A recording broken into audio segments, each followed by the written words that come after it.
Hello and welcome back to Jazzonomics. In yesterday's video I talked about a few records that you should and CDs that you should look out for and what to look out for. A little bit of housekeeping before I go on.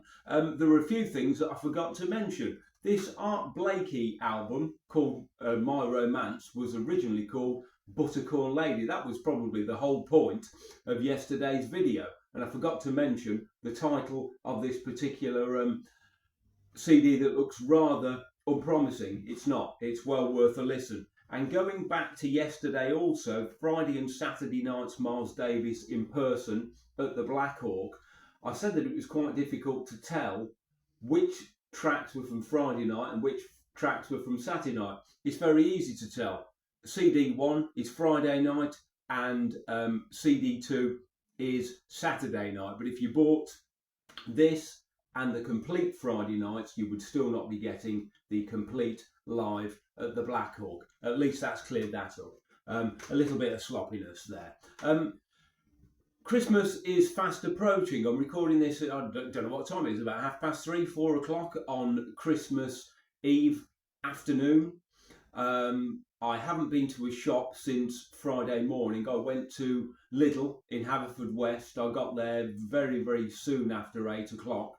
It was okay actually, but you could feel that the madness and frenetic activity was starting to descend. It wasn't an enjoyable experience, so I got in and got out as quickly as possible. I seem to have come home with an inordinate amount of parsnips, so we'll all be having celebratory parsnips tomorrow. I'll probably boil up a vat of them and we'll all sit round them huddled together for warmth, although it is incredibly mild out there. We're enveloped by hill fog, low cloud, call it what you want. I've just come back from a dog walk and I saw a woman that lives close to me and said, "Oh, it's sunny the other side of the hill." Well, I thought that's not much use, is it? I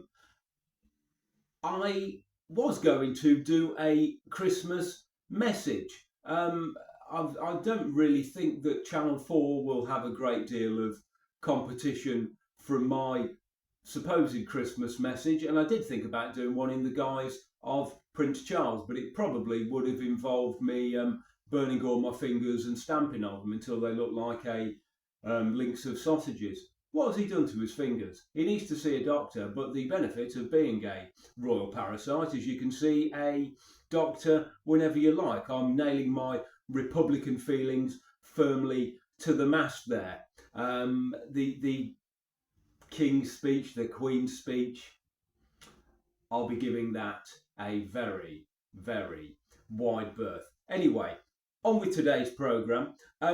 It's following on from yesterday's programme, and I'm looking at CDs and records to look out for that may not be as they initially appear on the surface.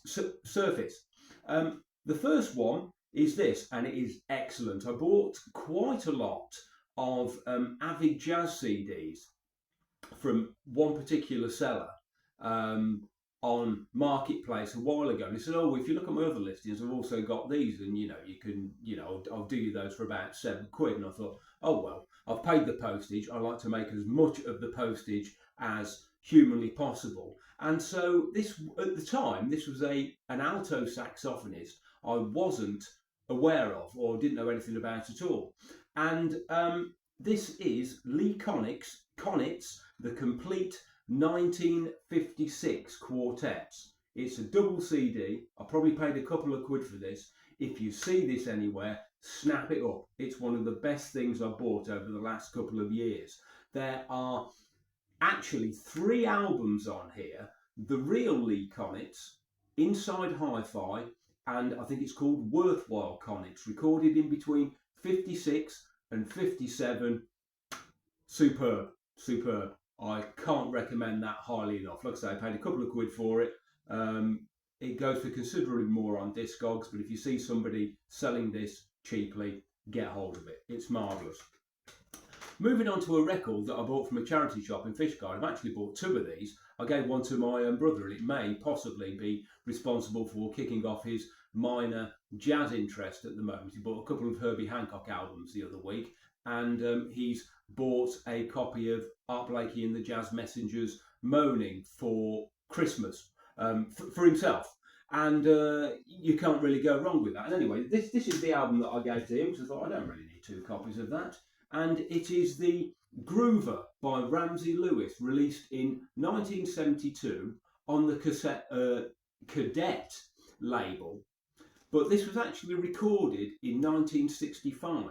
It's a live recording, and it is from the same recording, which is at the Lighthouse in California from 1965, and those recordings appear on an album called Hang On Ramsey. I don't think any of these tracks here appear on the album Hang On Ramsey, but this is Ramsey Lewis, the Ramsey Lewis Trio, live, very, very good indeed, melodic, accessible. I was watching YouTube, it was on one of the social media sites yesterday, and a Ramsey Lewis video popped up, and it was him in a trio setting again, covering Summer Breeze by the Isley Brothers. It was absolutely magnificent, especially the bass playing, This was an album that I meant to mention yesterday, and I sort of picked up another Charles Mingus budget thing, but this was the one that I was thinking about, and this is probably the most interesting find.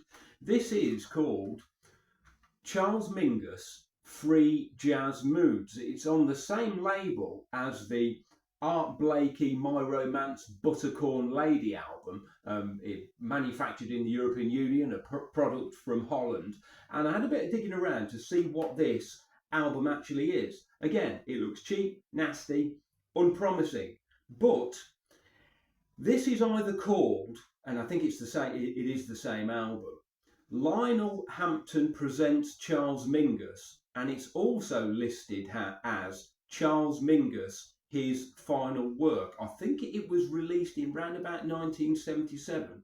It's slightly tricky to see who the personnel are on this album.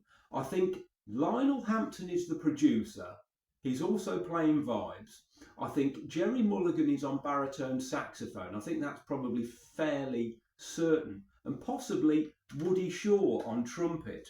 It's difficult to tell what's going on with this album because, you know, they're the sleeve notes. Absolutely nothing to go on at all. But I had a bit of a dig around on Discogs and eBay and Wikipedia, and I'm almost sure that that is Lionel Hampton Presents. I am sure it is Lionel Hampton Presents Charles Mingus, and it may have an extra track squeezed in somewhere. What is this thing called Love? I don't think that is on his final work or Lionel Hampton Presents Charles Mingus. I've mentioned this album very briefly before.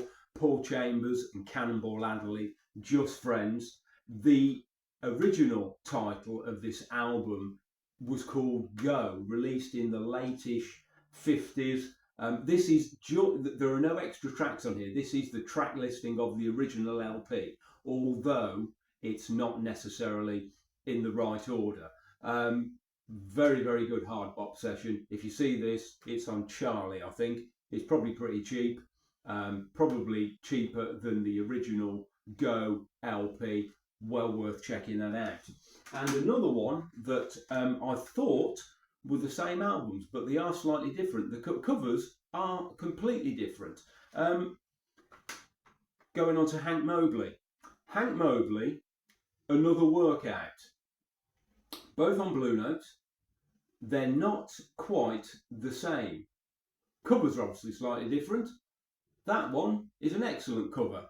That one, it's got a touch of the 80s and 90s about it, and you can't help but think of Athena posters and very poor jazz art. I'm not a fan of that cover at all. But this one does have an extra track on it. It has 3 coins in a fountain on there, whereas Another Workout by Hank Mobley here just has 5 tracks. Everything else is exactly the same. But thank you very much for watching. That's probably enough for today. Tomorrow will be Christmas Day. Whether I'll be broadcasting on Christmas Day is a different matter. I'm not sure whether Emma is coming over tonight. She's been laid low with a bit of a cold. She might see whether that passes, and we're both fortunate to not be at work until the 2nd of January. If you are working out there, all of my sympathies are with you. I'm a nurse, and you would think that I've worked quite a few Christmases during my time in this particular job, but I can tell you quite happily and quite honestly, I have never worked a Christmas in my life. I tend to seek out jobs where that's not really required. I was working in a nursing home, probably in the very, very late 90s, and I was rotated to work on Christmas Day. Didn't go down very well. I handed in my notice and joined an agency. Thank you very much for watching.